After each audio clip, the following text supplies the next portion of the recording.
Hi, I'm Mike, and this is Our Wyoming Life.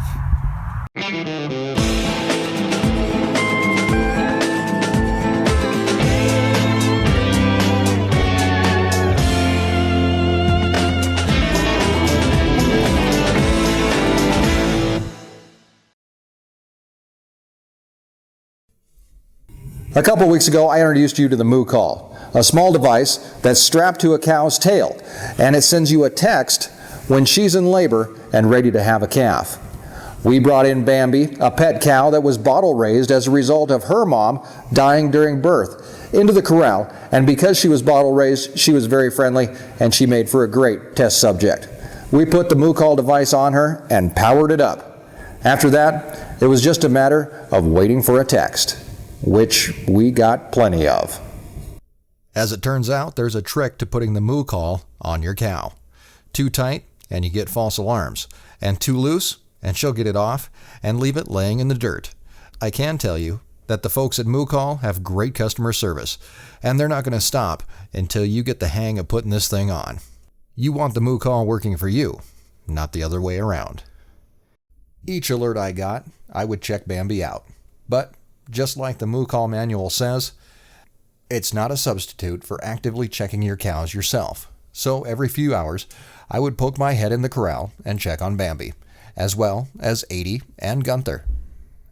Bambi has apparently been struck with stage fright, and what I thought would just be a couple-day wait for her to have her calf has stretched out into a week. But that's okay. Bambi, you keep your legs crossed, because we have a winter storm coming in tonight. The National Weather Service is calling for 9 inches of snow overnight and winds up to 50 miles per hour. And with about 10 calves on the ground and out in the pasture where they are subject to weather, and more calves being born every day, it's going to be a long day and even a longer night. New calves don't have the experience or the instinct to deal with the weather, and they rely on their moms to keep them alive. But their moms are cold and tired too, and sometimes they drop the ball. That's where we're going to come in.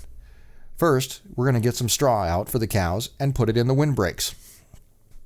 Windbreaks are structures built to do, well, exactly what the name implies, break the wind. And because during most of our winter storms, the wind blows out of the north, that's the way they face, giving the cows and calves someplace to hide out.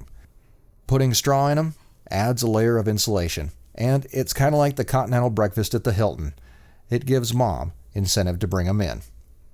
As the rain starts to fall and the temperature plummets, the smart cows start to head in, closer to home, where they have more protection from the storm. But some won't. Some cows, and usually those with newer calves, will stay out. It's part of their instinct to separate themselves from the herd, at least for the first few days of their calf's life.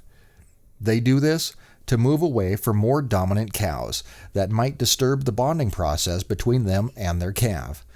Older cows and more dominant cows won't do this. It's just another one of those interesting quirks in cow behavior.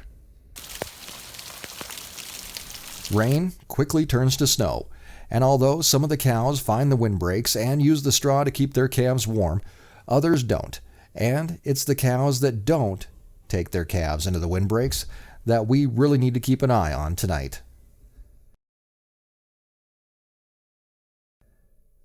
By nightfall, the snow is really coming down, and even finding calves becomes a real challenge. But it's not long before we find a calf, frozen and cold in the snow. With its mother nowhere around, we gather it up, take it into the barn, and get it into the warmer. And then after that, another. And then another. The cold weather is really doing a number on these calves, and it's just me out here all night. I'm trying to keep up, and as we head back out, that's when it happens. A Moocall alert at 1:03 a.m. We finish checking for lost calves and head back to the corral, where we find Bambi hanging out in a corner all by herself. Great timing, Bambi. One of the busiest nights of calving. Well, better safe than sorry. We're going to move Bambi into the barn and put her into a stall. The Moocall works by tracking tail movements of a cow in labor. Certain tail movements and patterns are triggered by labor contractions. So, when they meet a certain level of intensity over a certain period of time, it triggers a text message, just like this one, our second alert. It's now 2:30, and it looks like Bambi might be serious about having her calf after all. But we still have some time. And we take advantage of the break to check on our latest calf in the warmer and get her out and moved into the calf stall. Next time we check Bambi, we can see that her bag is out. I'm sure that's not the technical name for it, but it's the first real exterior sign of calving.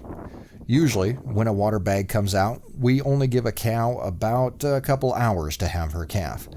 Soon after it breaks, that's what triggers intense labor. Bambi lays down and has her calf.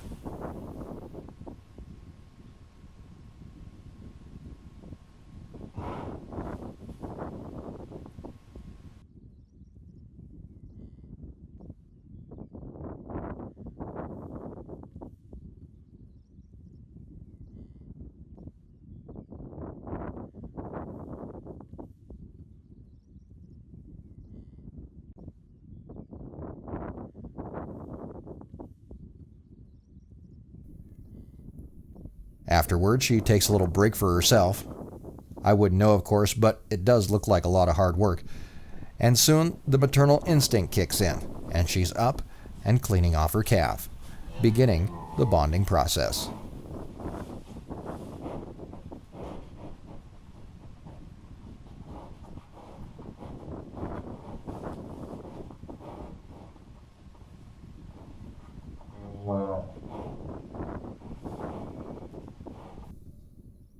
The calf gets up and drinks, and all is well.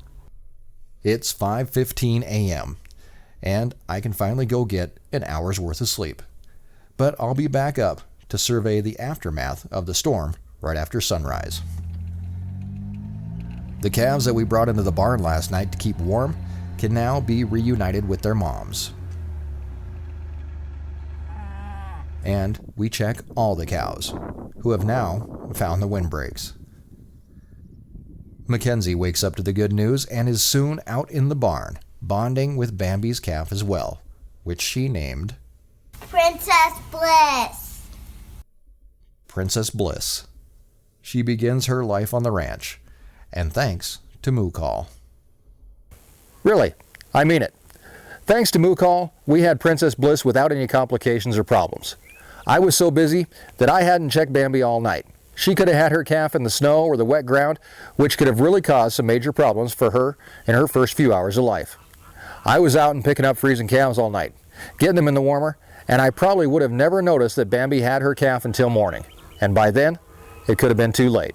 So, thanks to Moocall, I received a butt dial from Bambi, and she told me what was going on with plenty of time to get her in the barn. A nice, warm, dry environment to have her calf. So, is it worth it? Yeah, it might have saved a calf already, and it's already paid for itself in that aspect. Cows that we are waiting to calve, that we bring in for one reason or another, will all get a Moocall, and we can monitor them from anywhere. I'll be the first to admit, cows that are in or near the barn are the easiest to check on, but when things get busy and hairy, they're also the easiest to forget. So thanks, Moocall, for keeping me in touch with my cows. We really do hope that you've enjoyed this episode.